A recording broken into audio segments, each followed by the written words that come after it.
about it, talk about it. Don't let it sit on your mind. When you talk about it,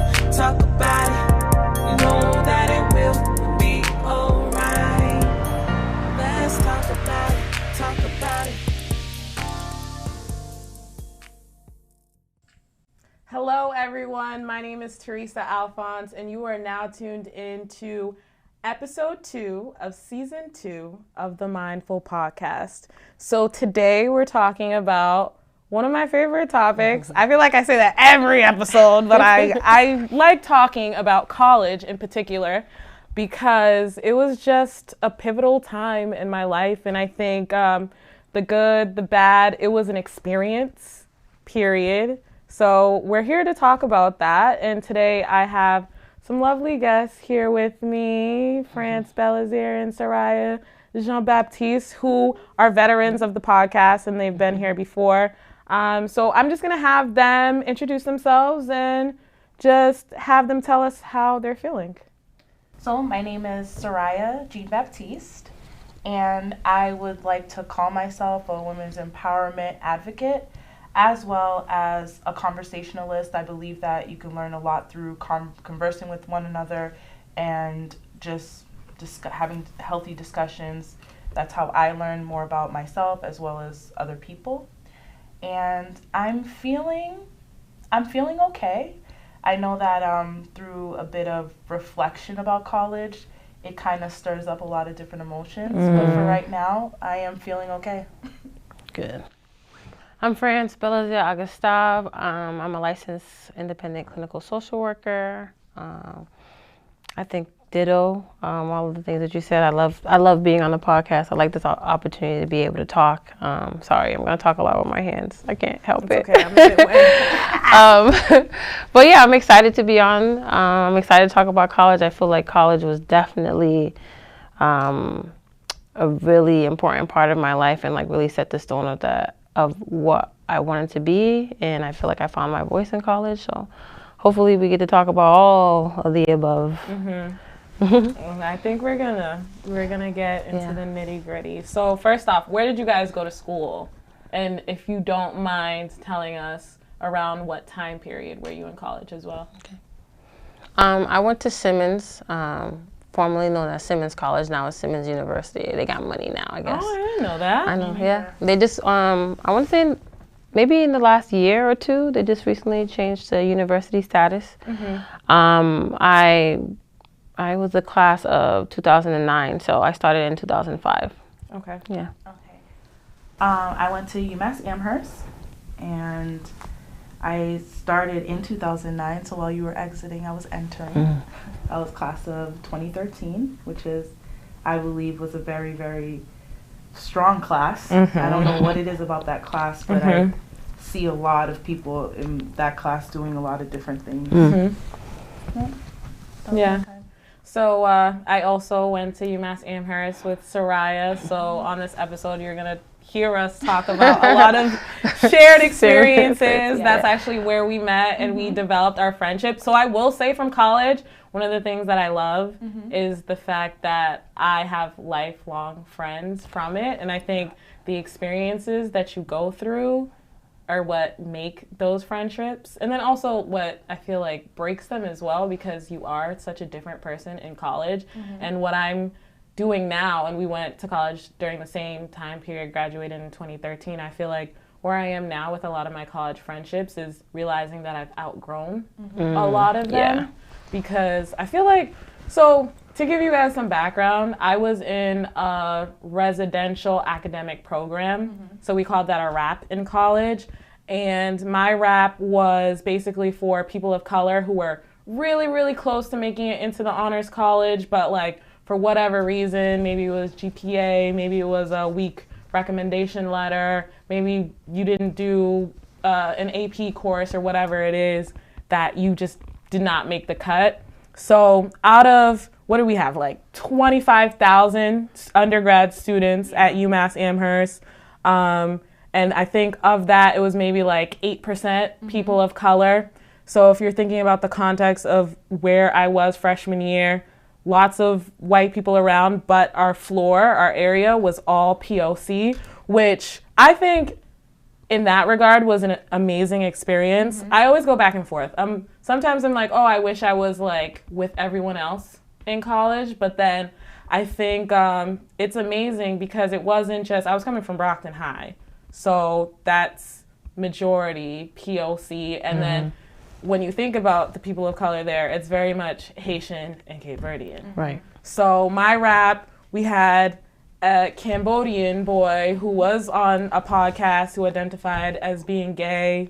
That was my introduction to like having a really cool gay friend. We had two Dominican best friends from Lynn. We had someone who's Bayesian, Ethiopian, Haitian. We had like anything and everything. Did I say Bayesian? Yeah, I said Bayesian already. We had 2 Bayesian girls.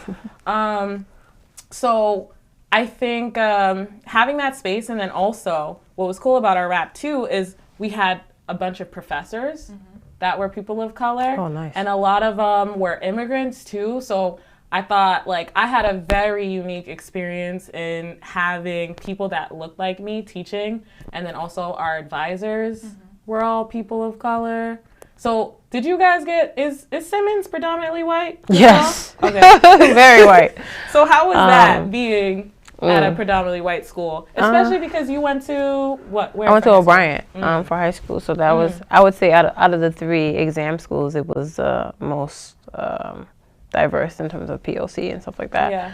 And we were located in Roxbury, so we were in a predominantly people of color area as well. Yeah, it's very, very white. I also did my graduate program there, so I had more professors in my graduate program that were people of color than in my undergrad. I want to say that I had maybe 1. Is that a lie? I had 1. No, I had 2 professors undergrad that were of color, and I had 1 my sophomore year and 1 my junior year. So the majority of my teachers did not look like me, and I didn't have the luxury of being in resident life where all my floor was all people of color. No, we were like beans and rice, and really white rice. And that I think shaped a lot of my experience at Simmons as well. Obviously, I was a part of the Black Student Organization, like all the Black kids on campus. There were also the Caribbean Association. I was also a part of that. So I was able to be with my sisters in a sense, because Simmons is an all-women's college, in those affinity groups. But it was very clear to me and to my fellow students of color that we were very, very few in numbers. And I had a couple of experiences where race was definitely a big issue, and a lot of fighting around that. I don't know if you want me to get into that. Sure. Yeah. If you want to, go ahead. Well, one big experience that I had that I can remember off the top of my head is my first year in college I commuted, which was ridiculous and very hard because I didn't really feel connected to college and college life and the community, but it was expensive, and the only way that I was going to be able to live on campus was if I found some way of affording it. And luckily, I was able to make the argument to become a resident advisor. So I came on with my pitch, or the essay I had to write. I wrote about how I was from the Boston area, and being from the Boston area, I said that I could give the students that weren't from the Boston area an experience of what it would be like to be from Boston and be around Boston. And so that was the way that I was able to get into residence life. So as a resident advisor, I was a resident advisor for about 3 years. On my last year, we had some experiences on campus where someone wrote like a letter to my roommate saying, actually, it's after I left being a resident advisor. I was the SGA president. As the SGA president, you get first dibs on housing, and so I got me and a friend of mine's like the best housing on campus or whatever. We had a double suite. We had a common area and a little bathroom, right? It was not us in the high rises. Not at all. We was living ghetto. It was really nice. Whole experience. It was really nice. The trap.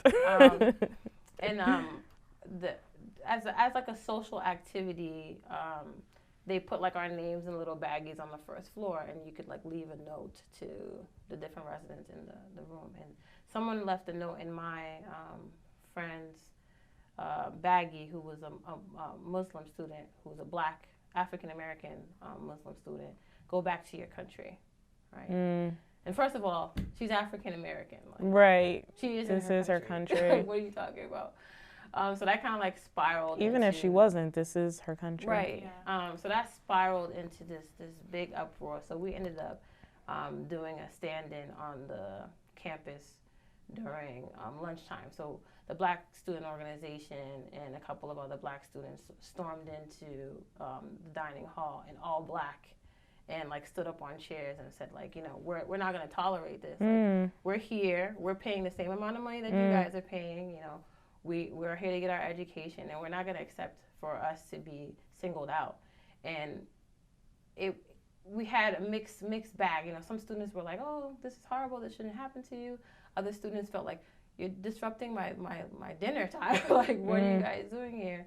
And it led to several more acts of racism on campus. There were someone then wrote on someone's outside of someone's dorm room door, like, niggers go back home, and then there was like a series of notes or letters that had more racial slurs, and then it spurred into the LGBTQ community. So people would just, at that point, I'm assuming some of the white students were now just testing their racist waters, you know what I'm saying? And it really opened up a conversation on campus about how how the school will address racism or the isms in general, because they weren't really doing anything about it at that time. And so we pushed this whole campaign called Zero Tolerance for Hate, and had the normal forums where all the regular people come and say all the right things about how,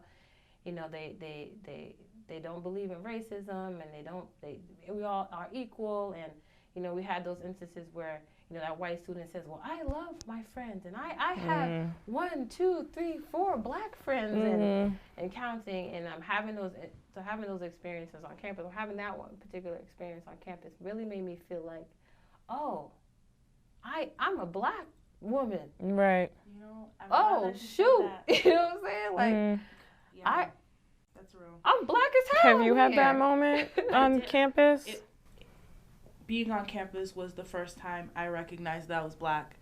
And it's strange to say, but I never really felt like race put me at a disadvantage anywhere. I went to Latin Academy for high school, and then I also went to Trinity Catholic, which I went from a diverse high school to a predominantly white high school, and then I was in like honors classes and AP classes while I was in the private school too. So I was like surrounded by white people, but I never felt singled out. I never felt different. I didn't care, you know? And I never had any bad instances with police officers. I was the Mattapan youth representative for the Mayor's Youth Council for 2 years in Boston under Mayor Menino's campaign. I did a lot in high school, and I never felt like, I felt invincible.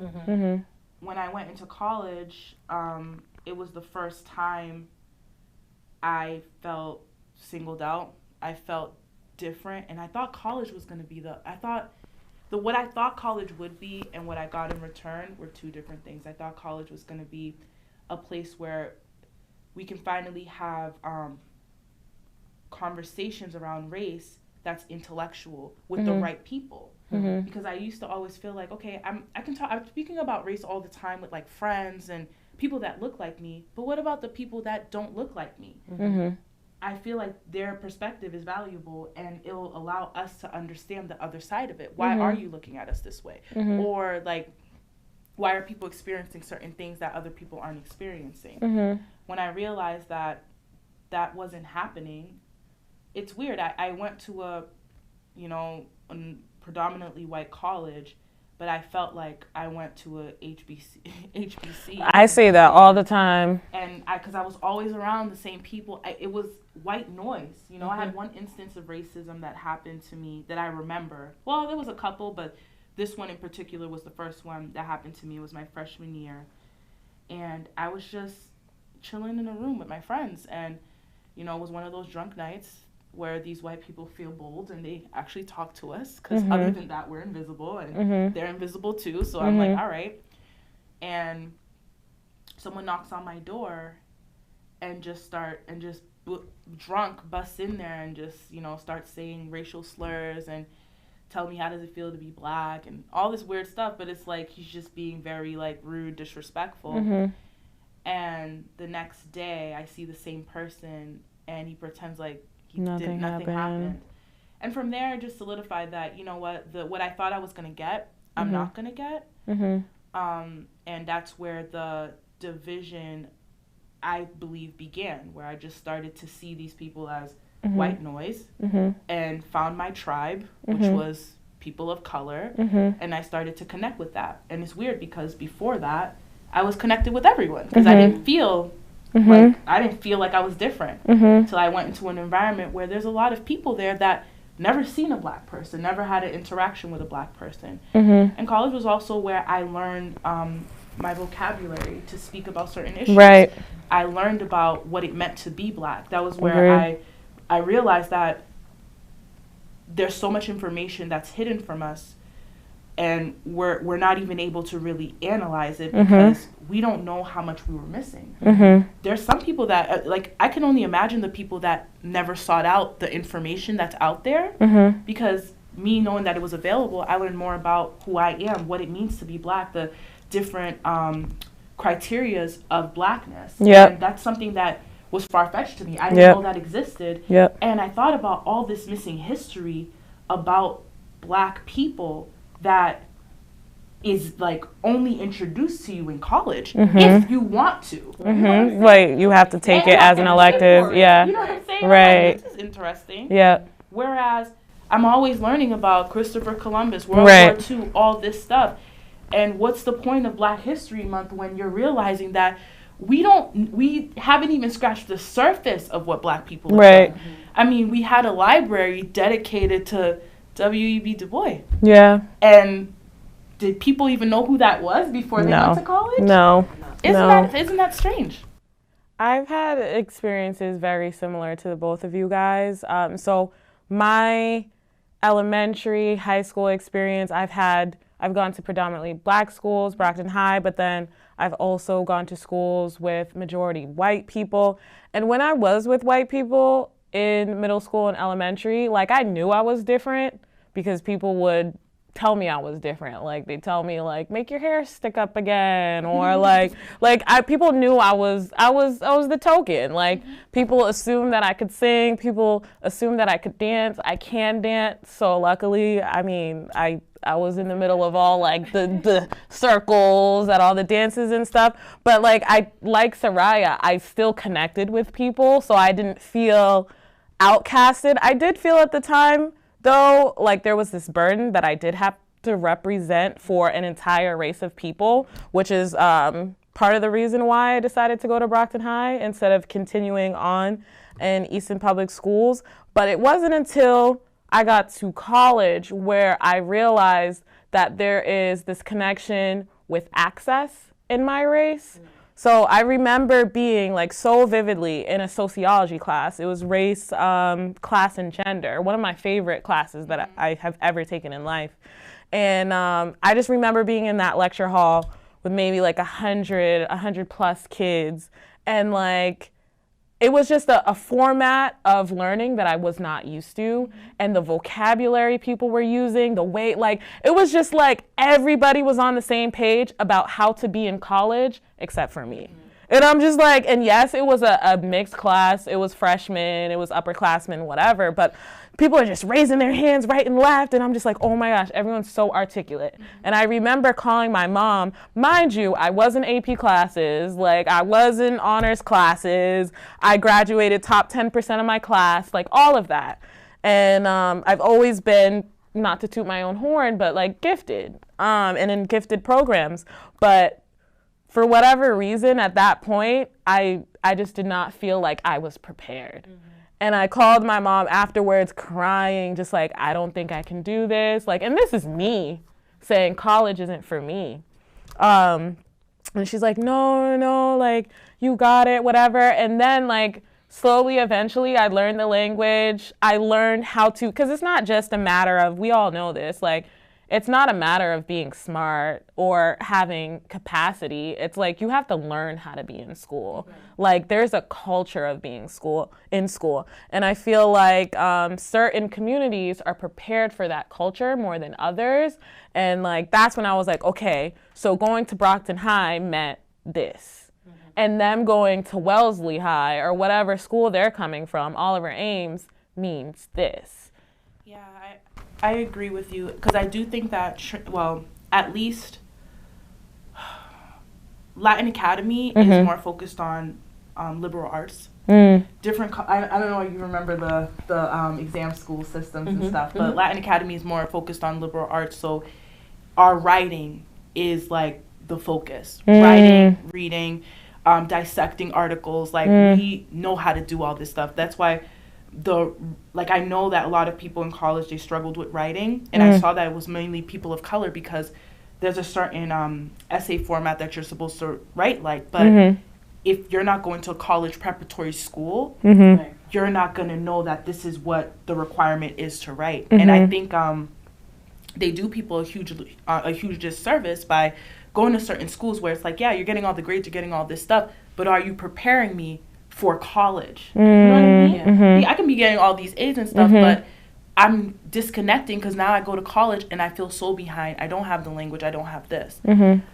I guess for me, academia wasn't like, see, for you, your connection was the sociology class, race, class, and gender. For me, it was a women's studies class. That's funny, because that's what we're into now. I know.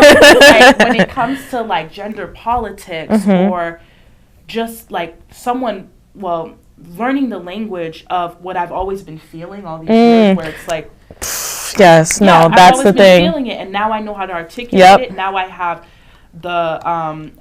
the education to really exude what I'm saying, instead of just, using words where I'm not really identifying what the problem is. Right.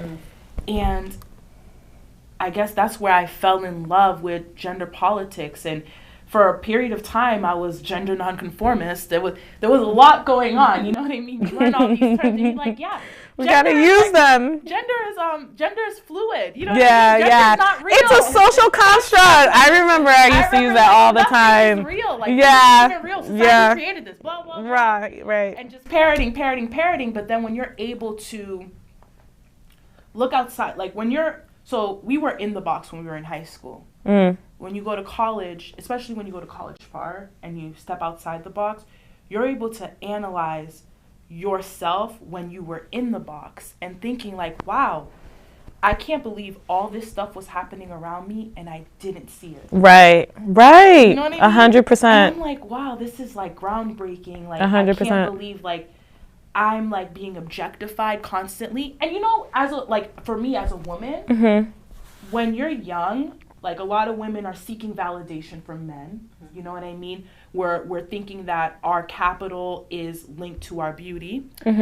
And we don't know why. There was a lot of women that I spoke with while I was in college, and talking about our teen years, talking about middle school, hearing about men like beeping the horn or trying to pick you up, doing all this stuff, and thinking that it's cute, thinking that, oh, I just look good, all this stuff, but not realizing they were predators. You're being preyed upon, and realizing how Black women in particular are silenced.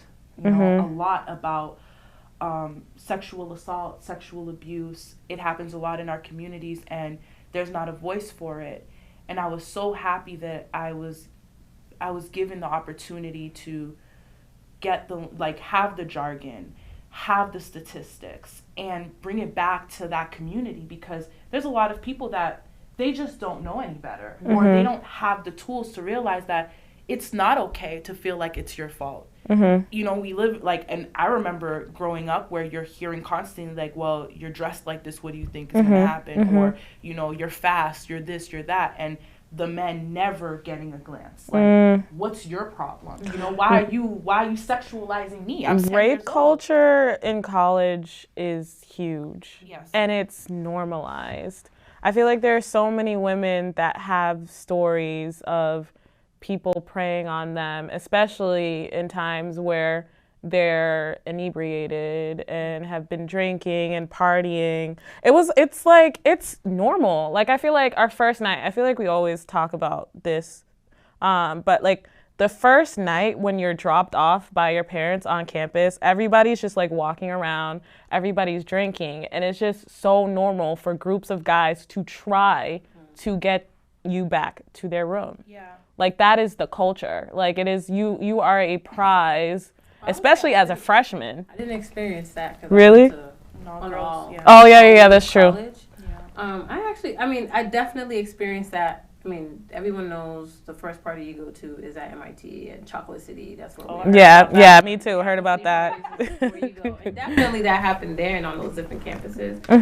But I think when I was in school, to be honest, and I hope my husband doesn't see this part, but I was definitely a player. I got into being just as objectifying as a man when I was on campus, because I was just like, well, y'all can do it and I can do it too. I'd see a tall, sexy guy, be like, hey baby, what's good? How you doing? I would touch him too. You know, I would grab his hand too. And I don't know if it's because we were on an all-women's campus and all of us kind of felt like, and like my girl crew, we would go to the parties and be just like the men in there. And I kind of felt like that empowered me a little bit, and kind of, and a lot of responses that I would get from guys would be like, oh, wait, oh, okay, well, yeah, my name is, and da-da-da, like, yeah, I am taking control of this situation, and if I want to take you home or to get your number, then I can do that or not. And I mean, a lot of times I would just get a meal off of them and send them on their way, right?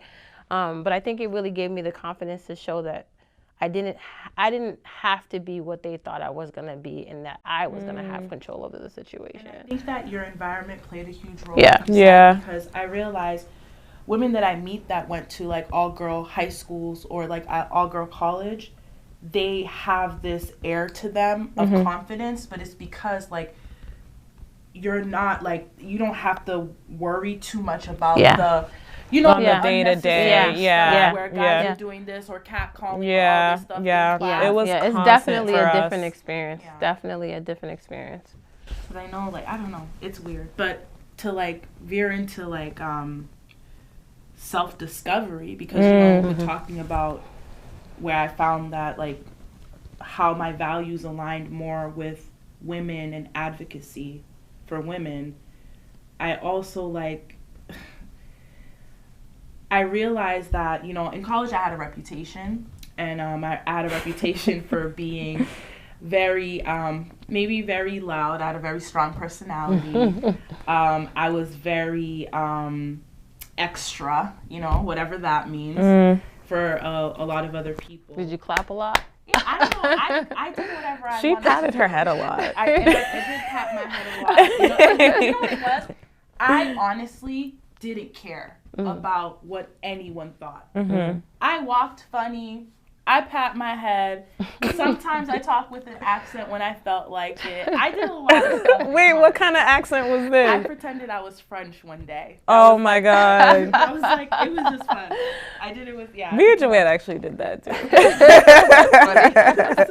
I did a lot of weird stuff. But the thing is, in college, I was able to find my tribe. And my tribe was the people that accepted me for who I was and took the time to know who I was. The other people that had general like assumptions about me, you didn't take a chance to really get to know me. And I don't go out of my way, you know, for like interactions with people. It's either you're going to like me or you're not going to like me, and that's okay. But and to be honest, for the people that do know me, I am kind of a homebody, like, but my presence, because of how like my presence is when I'm there, you feel like you feel me there. Yeah. You know what I Right, mean? right. But I'm not there that often Yeah. because I need time for myself to decompress. And I realized that you know, in college, you know, before I didn't realize the amount of people that, you know, didn't like me or didn't really connect with me until I had like this whole like presidency debacle and all this other type of stuff. But that opened up my eyes because I didn't like you know, when you're I felt like I was living in a false reality where like, oh, you know, I'm thinking everyone's cool, I'm cool. I don't really you know, I don't really have a strong opinion about people that I don't know. You know what I mean? So I don't think I only assume that you wouldn't have a strong opinion about me because You don't know me well. you Yeah. know? But when I saw like when I heard what people were saying and saw how people were acting and stuff, it made me take a step back and realize that, you know, I need to do a better job seeing myself or seeing how I'm being received by other people and understanding the why. I may not necessarily agree with it, but I can try to learn from that. You know what I mean? And what I learned from it is through like discussions with a lot of my friends or like just different people, because I've had people come to me and talk to me one-on-one about certain things. Because I've asked them like, I never even talked to this girl. Why does she have a problem with me? Right. I'll talk about her, this, that, and the third. And I've had people try to break it down to me and all this other stuff because I truly want to know how I'm being received. And I guess knowing that, like, okay, people don't like you, all this stuff, it made me realize that, you know, I can't live my life for people. Right. And when you find your tribe and you know the type of friend that you are, that's all that should matter. Because the people that are my friends, they see the value that I have, and I try to accept people in totality. And a lot of people, when they're in college, they're not, you know, you're trying to find yourself too. So I'm not going to hold it against you. You know, I don't have time for that. But I know it was a very eye-opening experience, and it was hurtful. You know, Yes. it was hurtful. I want to hear about this debacle. What happened? Did you like go for something? Huh? You was trying to be president of something and it didn't work out? I became president because I'll explain something Oh. that I believe in. What's for you is always going to be for you. No matter what people say, no matter how they act, or no matter how they try to sabotage you, what's for you is going to be for you. And I live in my truth. Yeah. I had a mission in my head. I knew when I was a freshman in That you wanted to be I knew president. when I was a freshman in college that I was going to be president of HASA. That was just in my mind. I remember calling my complicated situation at the time. It's still with me. Right. I was like, Love you to know get what? it. I'm going to be president of HASA. Like, I don't know. I just feel like that's just what I want to do, everything. And I think it was because I wanted to be more connected. Like, you know, when you go to school, I mean, you go to college and stuff and you realize all this information that you didn't know. And then you find an RSO where you can learn even more about the culture that you're in. Yep. Oh, I was like, I need to know about this because my dad's like, he's, you know, he serves the Haitian community. I love Haiti. I want to be a part of this, you know? And to Teresa's point about like the things that we have, we've seen and we've done in college, one of the pivotal moments in my presidency was like having the funding, the backing, the support for us to go to Haiti, a blacklisted country. After the earthquake happened, we got resources and we were able to partner with the school, an agricultural school. And I remember they've been working on this for years. I was in these meetings for years. And to have Teresa be the trailblazer to get us there, it was an incredible moment, and it made me really proud to be Haitian too. Yeah. Like, I was so proud to be Haitian. That's and one of my like, greatest achievements to this day in my life. Yeah. I think, so entering college, similarly to Soraya, a lot of people did not like me. I know, though, that I came into college thinking that I knew it all. I think a lot of people didn't understand me and my blackness. I think also what it is too is I feel like we learn a lot about intersectionality in college, and because we were at UMass Amherst, we created our own HBCU. We really got a good lens at what Blackness looks like in all different shapes and forms. So I think people might have not understood me or have experienced a Black person like me. People thought I spoke with a different kind of accent, I would say, than other people. They said I sounded like a white girl, whatever that means.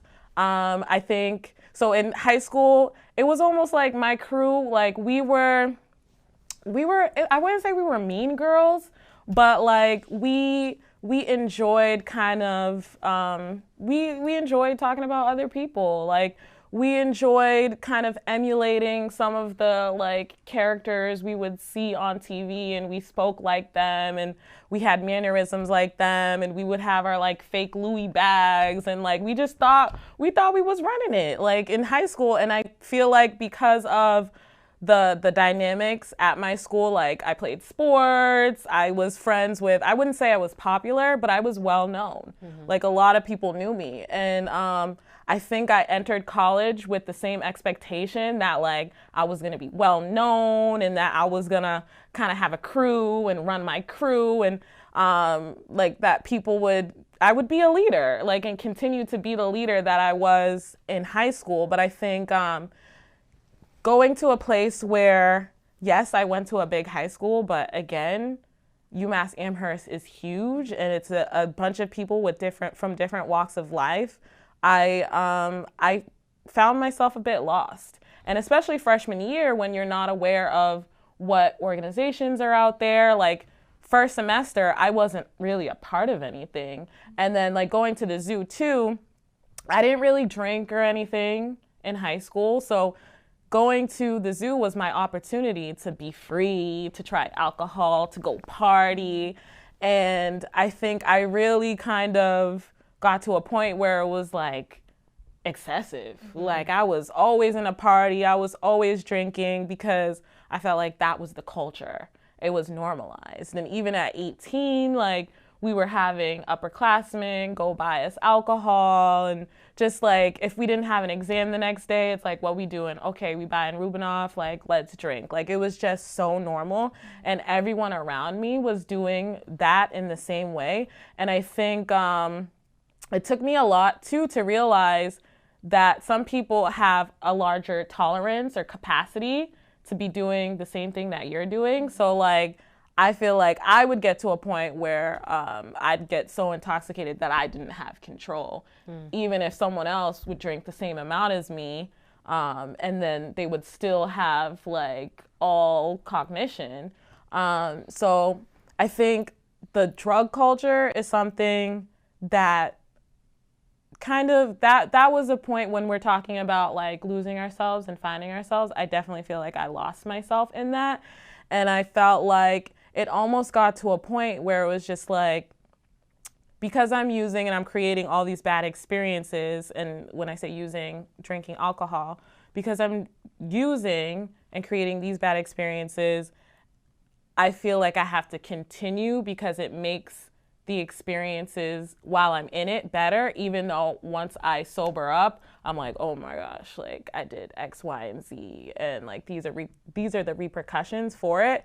But like it still felt like, at least let me do it, because while I'm in it, it feels okay, it feels fun. And then when I wake up, I'm just like, oh, what's going on? And I think a lot of the other reason, in addition to just people not knowing how to receive me, was I think people were upset at some of the things that I would do when I was under the influence. And I think it definitely took being a part of HASA, being a part of Peach, finding my tribe. I think especially senior year for me, connecting with people like Soraya and some of our mutual friends, and having really like in-depth conversations, and not having friendships, because a lot of my friendships were surrounded by partying. Like, yes, I lived in the rap, we had all the same classes together, but a lot of it was, and I feel like especially for women too, like a lot of our friendships were based around our experiences with men and boys and talking about dating. And I feel like that was what I was talking about in a lot of my groups. And like, even to this day, I feel like there were people that I was so close to at that time, but like if you ask me about like personal stuff about their lives, I really don't know, because I don't feel like we were creating friendships on that level. And I'm noticing that those are a lot of the friendships that I don't have anymore. But it was the friendships where like we really connected over our purpose, like getting to Haiti, like creating cultural nights where we were expressing our culture to the entire campus, where we were educating, where we were activating. Like those are like, through those experiences, that's when I created like real lifelong lasting bonds. And I'm so grateful for like those organizations, because that is like, now I know, I feel like from that I recognize what my purpose is, and I'm like continuing to walk in that. And It's interesting. it was a lot, bro. It was a lot. So what's interesting about college, I learned that I don't work well in non-structured environments. Environments where I have to create my own structure is extremely hard, because it's such a big school. And freshman year was when I was diagnosed with PCOS. So I have polycystic ovarian syndrome. And the way that you can monitor it, right, is through diet, exercise. I'm home, when I'm back home, I don't have to think about it because the structure's already there. So I'm like, okay, I'm chilling, I get it. I went into college, and I think it was the end of my freshman year and majority of my sophomore year is when I was the biggest I've ever been in my life. And the reason why that was because, I don't know if you remember, but they were building the gym. I didn't have access to the gym. The only gym they had was in Totman or whatever. Totman, yeah. Mad far, really, for really those far. of you guys that don't know. And, my mom was talking to me and stuff like that. And, like, I remember when I started my freshman year, I dressed up to go to school because that's what I was used to. People used to make fun of me, like, where are you going? Are you going somewhere? So I got into, like, sweatpants culture. Everyone's just so critical. Yes, like, mind your business. I got into sweatpants culture and sweatpants and hoodie culture. I remember when my mom visited me, and she was so mad. Like, what are you doing? What are you wearing? Whatever. And then she also reminded me, she's like, you're not going to know if you're gaining weight or not when you're wearing these sweatpants. I was like, no, Mom, I got this. And because of the stress of the environment, not having the gym, and also, like, the access to food that we had, like, my symptoms for PCOS were accelerating. Though I was dealing with a lot. And I feel like, because of like my medical condition at the time, that I found love in college, like my man right now, who's been with me for like now 10 years, Dang, I know, right? It's really strange. Really, really strange. That's a long time. Wow. Yeah, it's extremely strange. But he was there with me while I was going through all these changes in my body, where I wasn't as confident, or I wasn't as like, I didn't feel like me. And he's the person, like, he played a huge role in my confidence, because he reminded me that you're not like it, whether you're this or that, you're still you, And I feel like that also played a role as to why I was so in love with myself, was because someone was loving me the right way. You know what I mean? And showing me, like, I don't need to worry. All this other stuff doesn't matter. Let's try to figure out your health and stuff. And I remember, like, my junior year is when, because things were getting so crazy, I decided to go a more natural route with my PCOS diagnosis. And I started following the glycemic index and everything like that. And currently, right now, I don't have PCOS. That's crazy, right? Wow, Yeah, that's it's really great. crazy. Because a lot of other people, like, they think it's a Loud claps. they think it's a diagnostic that stays with you forever, right? But there are natural remedies that work, or diet and exercise, and not having to be on birth control, so I learned so many things about I learned so many things about medicine. I learned so many things about my body being in college. I learned to not always have to listen to a doctor that's always trying to prescribe me something, and doing your research and realizing that there are other ways, you know? France, you had talked about before we started filming going to therapy in college. What was that like, and what like brought you to that point? I was thinking about a lot of things, so you just switched my train of thought. So yeah, I started going to therapy. Why did I don't know if I really want to say why I went, but You don't have to. I'll say it's cool. It's over now. I was dealing with a relationship that now I know was toxic. And it was a relationship that I had prior to college. I was, this is my first serious situation or whatever, situationship, that kind of spilled over into college. And just like I was saying earlier, you know, I feel like, you know, I got into this flow where I was really confident in the way that I moved around men and acted towards men. But this one relationship just kept coming around. This one situation just kept coming around, showing up on campus unannounced, and just deciding that it didn't really matter what I was doing, that he could be there and be in my space and interrupt whatever was happening in my life. And it became really toxic because I was torn. I had this relationship and I thought that, okay, this is going to be the person I would marry. But when I got into college, I was like, no, I want to be free. I want to experience different things. And I didn't want to be tied down to a relationship. And I was very upfront and honest with this person about that. And he was dealing with some medical problems in his life where, you know, he thought that he was going to die, which he was pretty close at dying, had kidney disease. And so I was struggling with feeling like that I needed to somehow maybe be with him just in case he died, but still trying to be independent and do my own thing. And then also feeling like if I stopped and became this person for him, would that then stunt me in something that could be a possibility for me, or any other life experiences that I could have. And I didn't know if he was in fact the person I was supposed to spend the rest of my life with. And I felt like it was too big of a decision to make so young in my life. And so there was just a period of time where he was pursuing me heavily, and it just trickled into my schoolwork and the way I was taking care of myself, and just spending a lot of time in my room really, really down and depressed about like, what do I do? How do I deal with this situation? Because I know I care about this person and I don't want this person to die, but is this my responsibility or not? And so I started seeing a therapist on campus. They have a counseling center at Simmons. I think it's about like 7 therapists that are there. And I started seeing this woman, Jewish woman. She was great. And I want to say that I was talking to a professor of mine about it, and the professor was like, why don't you try the counseling center? Like, there's people there that you can go and talk to. And it was really simple. I went one day and they signed me up. I think I was seeing my therapist within a week.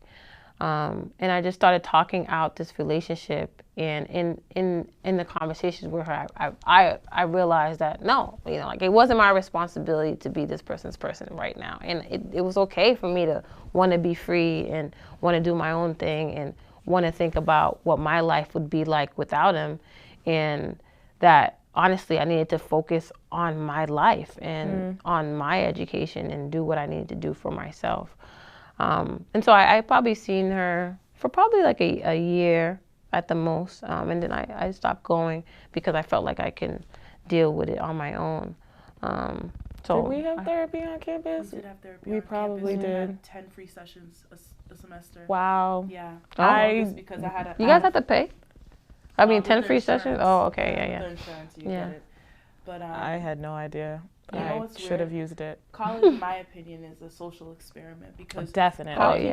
how can you put people that just graduated from high school, they don't know 17, life. 18-year-olds. they don't know anything about 19-year-olds. life. Yeah. Then your parents just, for me anyways, Yeah. they Drop drop you you off. off. Literally. And then it's like, I'm so used to having my mom, my dad, someone around me. I have a stranger that I'm supposed to room with. And my parents are only thinking about the academic side of it. Yeah. Yeah, they don't And think you're about the dealing other with things. so many Then there's the different things. cultural piece on top of that, because our parents, all of us, are Haitian. Right. So they haven't experienced what a dorm room, what college is like. They have no idea. But what I wanted to say, sorry to cut you guys off, but I feel like my experience of college was super different from you guys.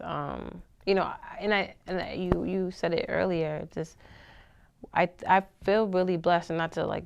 I think you guys' experience obviously made you guys who you are, but going to a women's college, I think I don't know that I would make it at UMass Amherst. You know what I'm saying? I feel like I would have definitely got lost at UMass Amherst. You know, Simmons is small, tight knit. I mean, definitely I had experiences related to race, and but besides that, like it felt really good to be around women and being in an educational space where not only were you being empowered, or you were, you know, you could learn whatever you wanted to learn, and you had female professors that were traveling the world and bringing their work around all over the world. I felt so much empowerment and so much leadership. Like all the things that I wanted to do, I got to do. I you know, I did BSO, I did SGA, I learned how to speak in front of people. I did a lot of speaking engagements. I spoke to high school students, I spoke to middle school students, like all these opportunities that was given to me that I don't know that I would have taken up if I was in a school that was, you know, large like UMass and had men, because I think I would have just, you know, got caught up in like the party life and all that. And I think just like what you were just saying about being 17, 18, coming to the world. My mom, I couldn't, my mom would just, you could be outside as long as she could see you from the window, that's where you could be. You know what I'm saying? Like, and like, can imagine going on campus and not having my mom watchful eye on me. Like, and obviously I partied and I did all that stuff and I drank, but it wasn't a part of the school culture to like drink a lot or drink too much. Or if we were always out on a group, like if someone was drinking too much, it was that one person in the group that was drinking too much, and we all decided that we weren't going to drink as much so that we would be taking care of that person. Wow, you know what I'm saying? I don't think that wasn't And- even Yeah, we just all got drunk. No way. The thing is, you get drunk and you hope that your friend made it back safe. Right. Oh my God. You don't. Someone wanted to Yeah. go I remember one experience vividly. This one girl, we were all cool, whatever. And she, you know, she had this guy that she was talking to who was on Chocolate City. We used to always party at Chocolate City.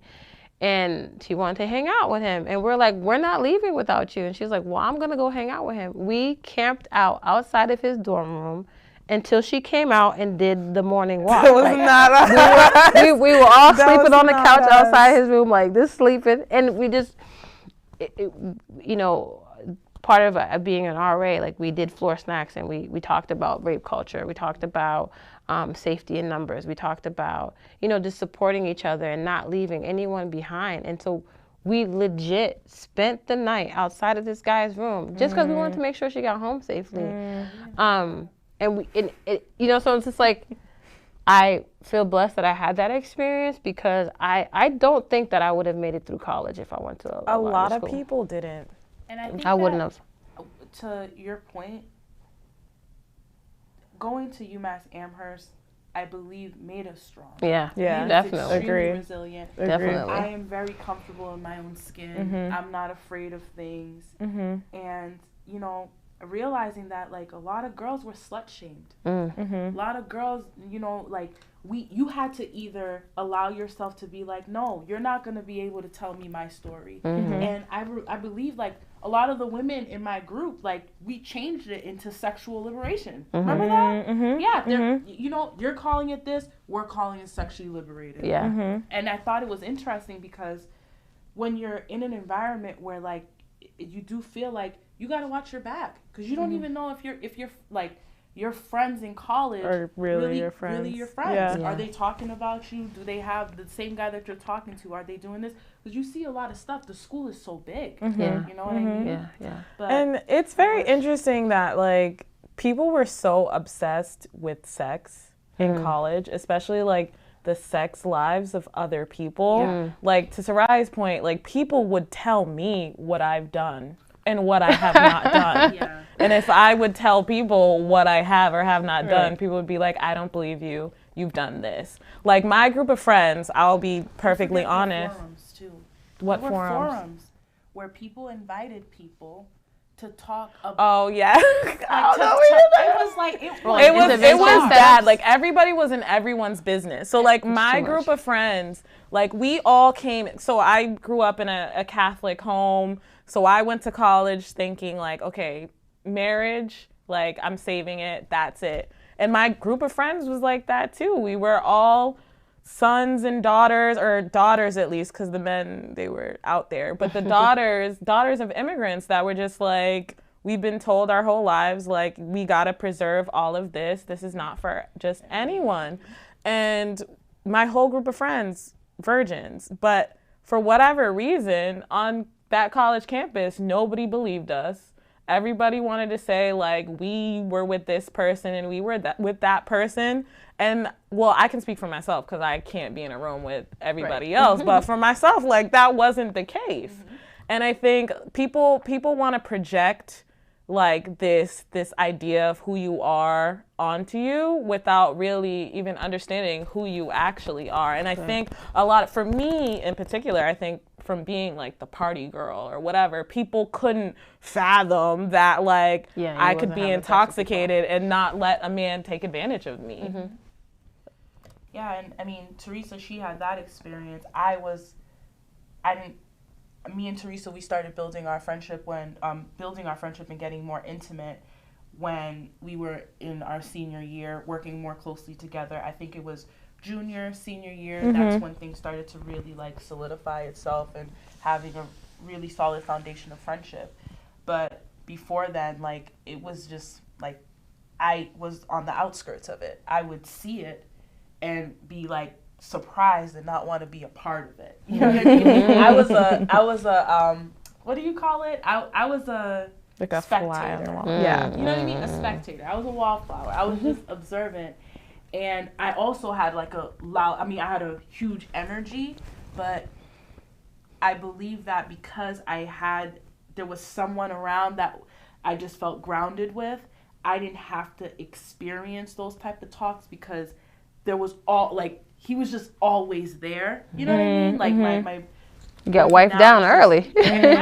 Mind you, complicated situation turned into a serious situation. That's what always happens. Right? But it was complicated, but it's like I would rather deal with this than deal with all of this. Yeah. You know what I mean? Right, And I remember speaking to him at the time and just telling him, like, it's just so weird here. You know, like, people don't even really want to, like, know who I am. What they want to do is just smash or, you know, try to, like, lure me. And I just thought it was so strange. And I didn't feel like and then with taking women's studies classes and stuff, you realize, like, you're just a piece of meat to these people. And I'm like, this is strange. And that's when I learned, in college is when I learned that I would rather be respected than lusted after. I don't want to be lusted after. I've already dealt with that. I know how it feels. Like, the attention is great and all, but what I aim for is respect. And that's what made me just yearn to know how to speak well, understand how to present myself in a way where I am articulate. I can present the information in a way that people are, like, surprised, and I have something else to show for it, because now I believe that my personality as well as my presentation skills allows me to be in a room where I can reach a lot of different people. Yeah. That's dope that you realized that in college, because I feel like I didn't get to that point until I started working. Like, not even grad school, because I went to grad school in Miami, which is like a completely different college experience, because I wasn't on campus, I was commuting, I had my own apartment. So I felt like there was like this duality of being like an actual like adult and resident, but then also being young enough to kind of still partake, especially in Miami, in the party life and live it up. So I was still, it was almost like freshman year all over again, I feel like, when I was in grad school, because leaving, I think what like our theme here is having a sense of home and an anchor has been really crucial and integral in us keeping our sanity. Like, you had Mark, you had your core group of friends.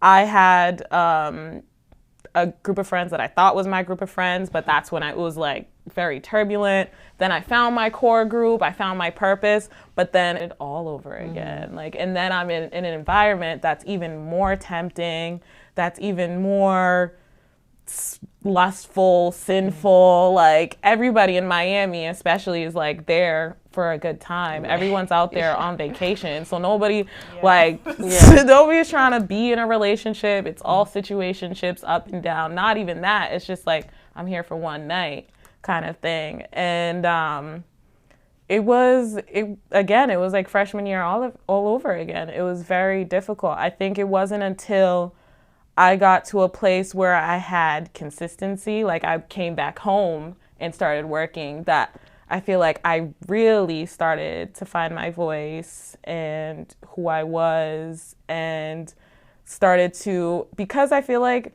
the treatment from men in that time frame was so normalized. Like, basically everybody was an F-boy. Like, I think everyone that I was interacting with, like, there was no respect in any regard. And it was to the point where I was accepting that behavior all the time. I didn't know otherwise.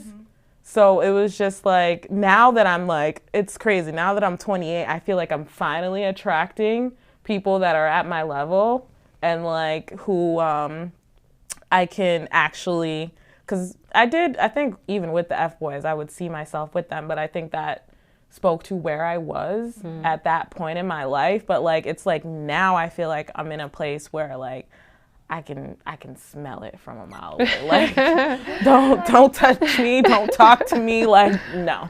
Don't you feel like college also, I'm not sure if it is your experience, but college really made me appreciate my parents. Oh, 100%. I really feel like without them, like, I don't know where I would be. And when you're away from them, because, they're always there. Right. You kind of get like, oh, you take it for granted. Yeah. And then you're away from them and you realize what their, what them physically being here does for you. Right. What their guidance does for you. And I remember, like, in college, I spoke to my parents every day. It was very strange because it's like, normally you get annoyed, like, okay, you're bothering me, whatever. But I think in college is when I developed a friendship with my parents, like a real friendship with my parents, and learned who my parents were as people. I stopped seeing them as my parents and started seeing them for who they were, and saw them as human beings, based on my studies and everything. And I just appreciated them and realized, like, a lot of the things that you guys have gone through or I haven't even been alive for makes you who you are. I came when you were like 25, 26. I don't know, especially if I'm dealing with all this stuff now, I can only imagine what your story was. And it made me more curious about my parents' story, and I wanted to explore more about who they were and how that relates to me. Yeah, it's interesting you said that. I had a project, I can't remember the class, but we had to interview our parents, and I didn't know my mom's story until this class about, so I knew my mom was young when she came to the United States from my father, but I didn't know the nitty-gritty details or whatever. And I was interviewing my mom for this, I'm like, okay, so tell me how you ended up here. And she was like 24, and my father asked for her hand. She wasn't actually dating my father. She was actually dating a whole other person, but my father was like a family friend and was around. Not that she didn't know my dad, but was around. She had no idea that he was into her that way. But my grandpa was like, yeah, you can marry her. And she just found out from her dad that she was going to be marrying my father. And she was just like, what? And had to marry him and come to the United States. And she told me about how, like, he came here and kind of like put her up in the house. And she was, typical, like, cook, clean, stay right there. Don't learn no English. Don't learn. So he was like locking her up in this house. And I realized how, when I was looking at my mom telling me her story, I'm like, oh my God, you were my age. And you were put in a home, married to a man that you knew but didn't want to be with, and now having his babies and stuck in a house, in a whole new world, no English, and had to navigate this world all by yourself. And I'm like, wow, like, this is crazy, the sacrifice. Me, 22, someone come tell me you're going to marry this man? Hell no, Ma. That wouldn't have happened to me, you know? And then I just realized how much of a sacrifice that she made for us. And, you know, and at the end of her telling her story, she just ultimately was just like, you know, out of this marriage, I got 3 of you guys, and my life became you guys, and I wanted to make sure that you guys had everything you want. So I worked the 3 jobs. I worked the overtime. I did everything so that you could have whatever you want. And it just boggled my mind how much of a sacrifice one person can make for their children. You don't even need, you know, this really like gets me emotional. Yeah. It's like when you really see like the sacrifices your parents made coming from a country that was under distress, right? You know, and it's under a dictatorship, coming here off the strength of just hope, nothing else, because you don't know anything else. Right. And you came here to a country, you don't know the language, you don't know like what you're gonna be faced with. Now all of a sudden you're black. Now all of a sudden you're this. Right. You're dealing with all the other issues that they have to face, and you did this so you can have a better life for your legacy, which is me. And I see all the stuff that, like, when it's divine to me, you know, it's a blessing to me, because I know that when I think about my mom and how smart she was, I'm like, you could have been a doctor. You could have been, right. You could have been anything. You know could have been anything. But you gave me the gift to be anybody. Right, right. And that's college. College really made me see my parents in a light that I didn't see them before. I'm like, you guys were young and you guys did all this, and like when people say like, oh, you're spoiled or you're this, you're that, and I'm thinking to myself like, I know what I went through. I know what my parents went through to provide me with this kind of lifestyle, and it's just on like pennies. On like pennies. I mean, I remember when I seen my mom's check when I was in college.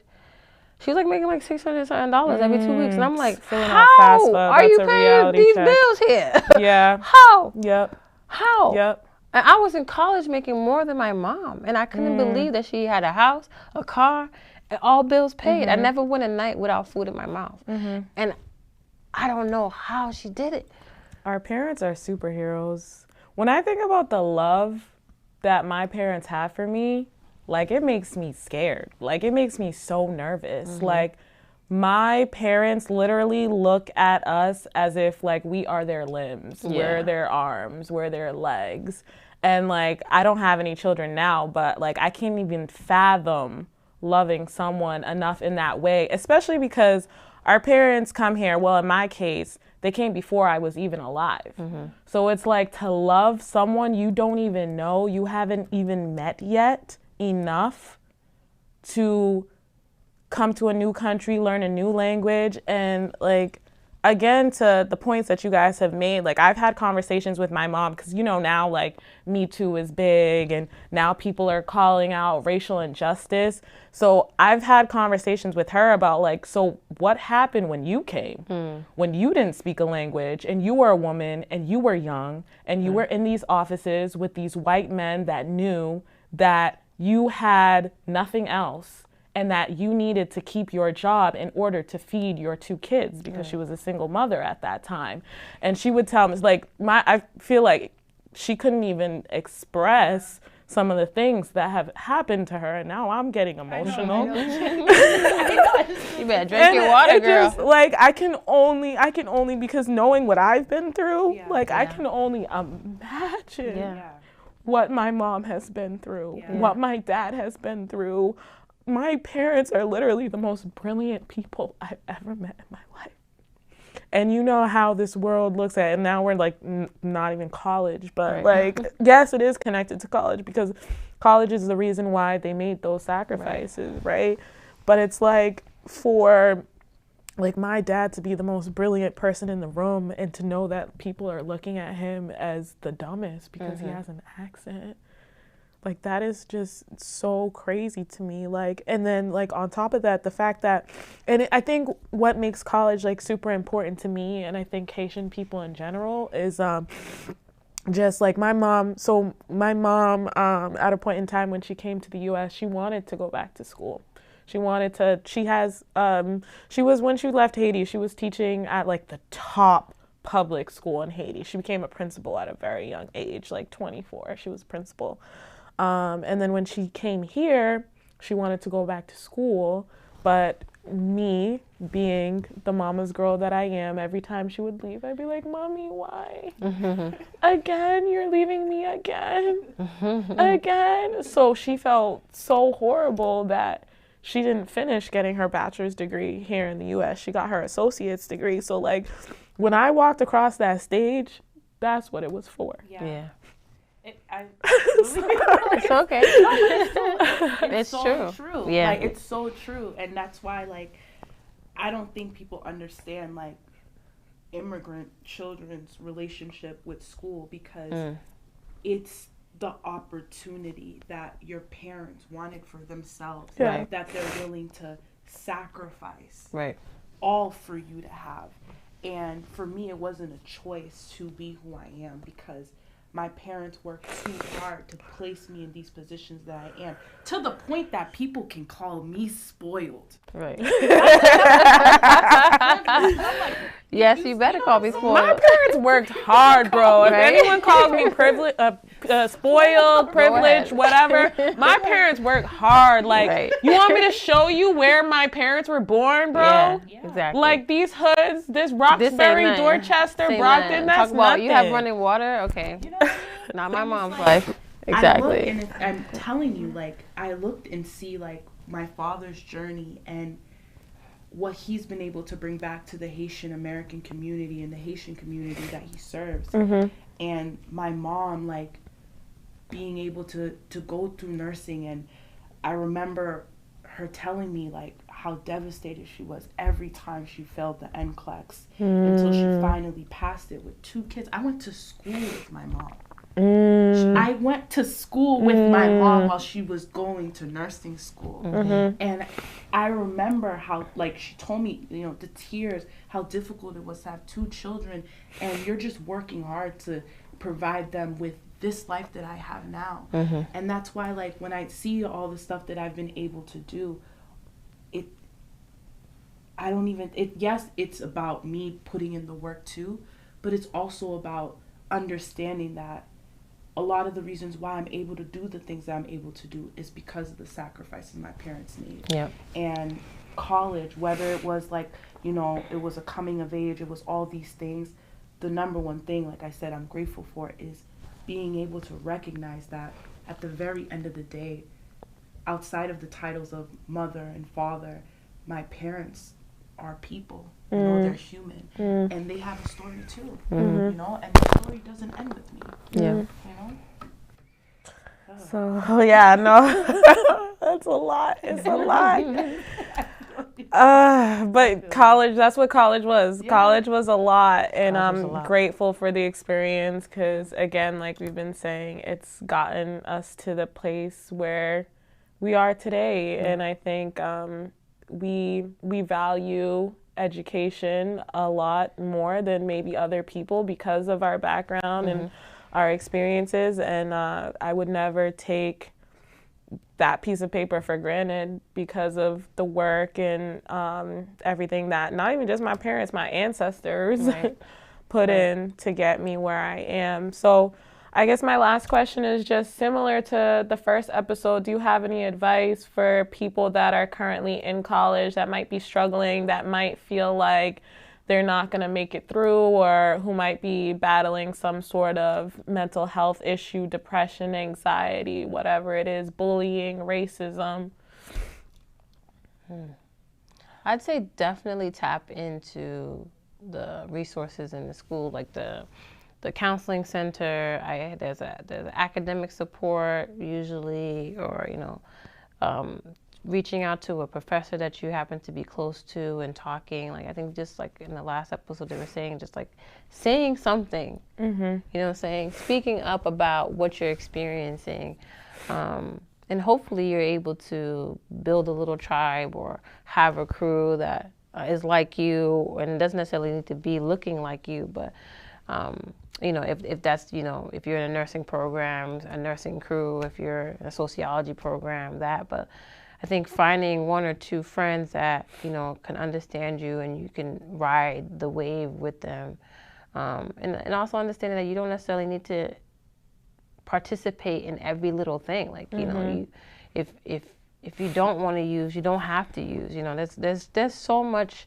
First of all, I used to always tell the freshmen as I got older, it's just like, you spend so much money. First of all, now how much college costs now, you spend so much money, and you're gonna be paying towards that for years to come. Hopefully, you do your scholarships and all that beforehand, but you're investing so much money into your education. Like, I just feel like there's no losing. So put that at the top of your mind, that your investment is in yourself, and you need to take up all the resources that you can take up to make sure that you're successful at the end of it, if college is what you choose, because I don't think that everyone needs to go to college necessarily. I mean, these days you can be YouTube famous and you're 10 years old. So if college is something that you choose, make sure that you tap into all the resources that you can tap into to make sure that your college experience is successful.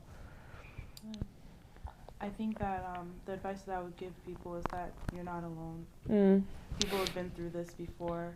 You're not the only person that's crying outside at 2 a.m. And people walking by you. Like, it's normal. No, I'm telling you, yeah, it's so true. Those moments where, you're the one running back to the dorm at 4 a.m. after a breakup. You're gonna go through all these ups and downs. Self-discovery is hard, and give yourself a break.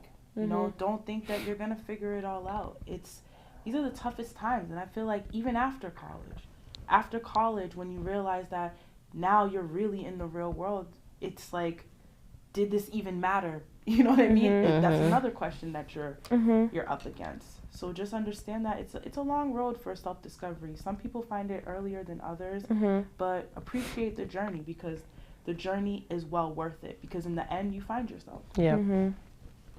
There's I posted a tweet on my Instagram that said something along the lines of, and I'm paraphrasing, that a part of finding yourself is really reverting back to who you were as a child.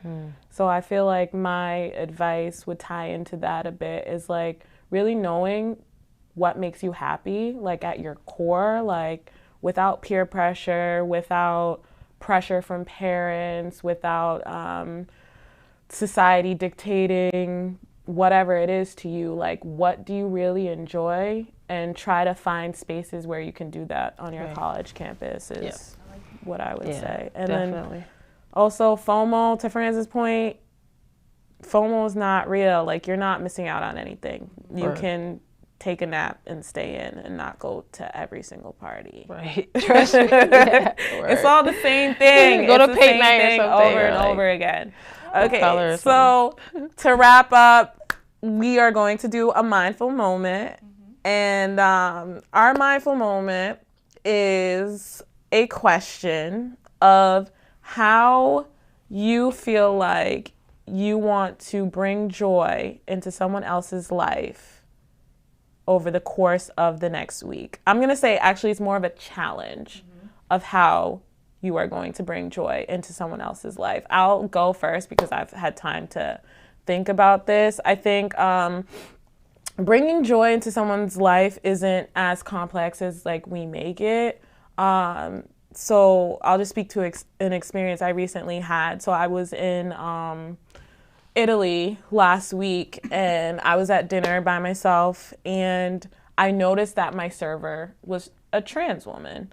I could just, she had long hair, but I could tell there was some bass in her voice, and she had an Adam's apple. So after I finished eating, I just called her over, and I just told her I was very proud of her. And at first she was like, why? And I just like kind of gave her like a deep stare in her eyes, and I was just like, I'm very proud of you being in this country that I know is just super rigid and very much about the Catholic faith, and you're being your own person. You're walking in your purpose. You are being a walking advocate for this life that you know that you have to live. And she was just super grateful. So I think seeing people is how I want to bring joy to other people within this next week. Nice. I think for me is realizing, well, for me, I have a couple of friends that have children, and when you have children, you need people. You know, you can't do it alone. If you're talking about babysitting, I got one for you to babysit. Okay. The course of the past few days, I had like text messages like, "Can you please, you always got a kid on you." I know. Like, can you please pick up my daughter from daycare? I can't do it. So I was like, you know what? I'm gonna work from home, and then I'll pick up your daughter. Or then today, like I picked up another friend of mine's, her child, to watch her for a little bit and bonded with her for a little bit. And I just want to show people that, you don't have to do it alone. And if I can offer like my time when I have free time to just alleviate the little bit of stress that you have, which is picking up a child. Because I know for me, like, I have a lot of appreciation for single mothers, because I know it is damn hard, okay? And you have to build a community behind you to know that, your kid is going to be okay, and I got you. I like that. That's nice. That's how I'm going to, bring joy to someone, realizing that they can not stress out a little bit. That's nice. That's funny when you said it. I honestly thought about my daughter first, because I always feel like she doesn't think I'm cool enough. I think the way that I would bring joy, I'm not gonna participate in pity parties. I want to help people recognize that, that for this moment they may be having a difficult time, but help them point out things that are going good and help them realize that this is just a moment. Because that's been a lot around me, and I've just been quiet in those spaces more than actively saying, "Oh, that's okay. Well, but what about X, Y, and Z? Like, this is going good for you, or let's think about something that's going good for you." So I think that's how I'm going to bring joy, is not participate in any pity parties. I like that. Yeah. So for everyone watching or listening, we challenge you to bring joy to someone within the next week. I like to live by small is all, so any small act of kindness, I think, goes a very long way. And I also would like to make a plug for our t-shirts, which are available on our website, www.woyminc.org. All proceeds go to What's on Your Mind. If you enjoy this programming, if you like the podcast, if you've been to MindFest, if you've been to one of our social service mixers, please join the cause, because more counselors, less cops. I think if you're a part of the What's on Your Mind tribe, you prescribe to that. Please purchase a shirt. They're on our website again. And I just want to say thank you to my guests. Thank you guys for coming on episode 2 of the Mindful Podcast. Nice. Thank you. See you guys next time.